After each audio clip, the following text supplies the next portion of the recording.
Many people purchase municipal bonds as part of their overall investing strategy, but there's quite a story behind why they're created, how they work, and who's involved. The municipal bond process can be a complicated one, so we'll try to simplify it for you. Our story begins by paying a visit to Anytown, USA. Anytown is a great place to live. There's a thriving cultural scene, good schools, and a strong business environment. It's no wonder that many families have moved here. But with lots of families now living in Anytown, the schools are bursting at the seams. The mayor, town council, and school district leaders all agree that a brand new school is needed, in addition to expansions to some of the existing school buildings. But at an estimated cost of $30 million, how will the town pay for it? The town leaders come up with a plan to raise these funds by issuing bonds. This means that Anytown will borrow money from investors with the expectation of paying them back with interest over time.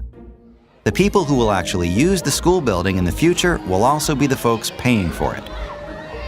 Anytown will use property tax revenues to repay the investors, backed by the full faith and taxing authority of the town. This is called a general obligation municipal bond.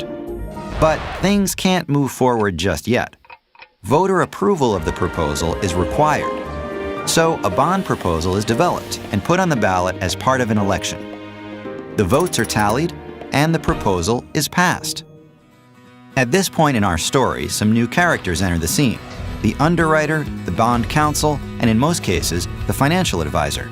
The financial advisor helps Anytown make decisions regarding the bond issue and works with the underwriter to determine pricing and distribution to investors. The underwriter acts as a liaison between the town and potential investors when bringing the bond issue to market. An underwriter can be chosen in two ways, via competitive sale or negotiated sale. The leaders of Anytown decide to go the competitive route and put the bond issue out to bid. This is where the bond counsel, Smith & Jones law firm, enters the picture. Smith & Jones prepares the bond documents, including the official statement, and since Anytown has chosen the competitive route, a notice of sale. The official statement contains all of the information a prospective investor needs in order to invest in Anytown's bond issue. The underwriter will review the official statement and decide whether to bid on the bond.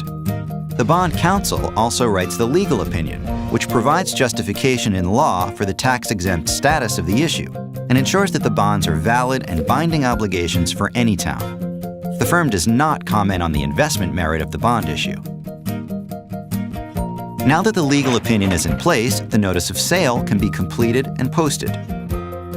ABC Investment Bank sees the ad and is interested in underwriting, with the ultimate goal of buying the muni bond issue from Anytown and reselling it to investors.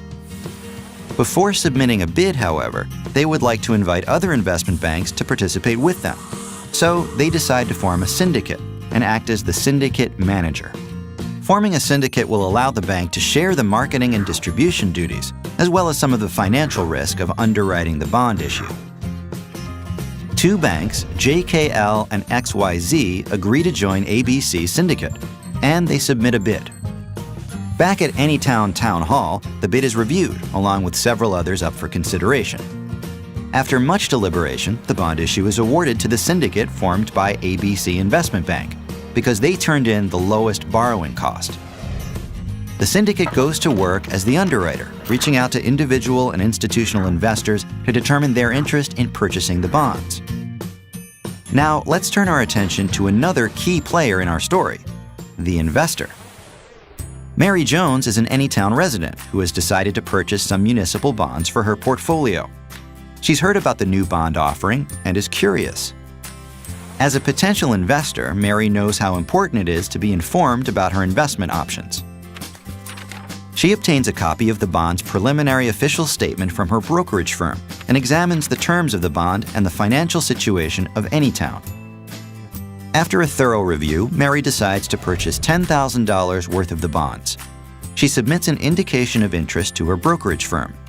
Entering an order only makes Mary eligible for an allocation of bonds. It is not a guarantee. The offering may be oversubscribed, and she could wind up with a portion of the bonds requested or none at all. Once the Anytown bonds are allocated by the underwriting syndicate, Mary will receive a notification. She then confirms her indication of interest in order to exercise the purchase opportunity. The full allocation of muni bonds she requested are then placed in her account. Finally, Mary receives a written confirmation of the transaction and a copy of Anytown's final official statement, which includes the final yields on the bond issue. So, our investor's transaction is complete. But what's going on back in Anytown? ABC provides Anytown with the proceeds of the bond sale. It's important to note that these funds can only be used for the projects that the voters approved in the bond election. A groundbreaking ceremony is held, and construction on the new school officially begins. Congratulations, Anytown, USA!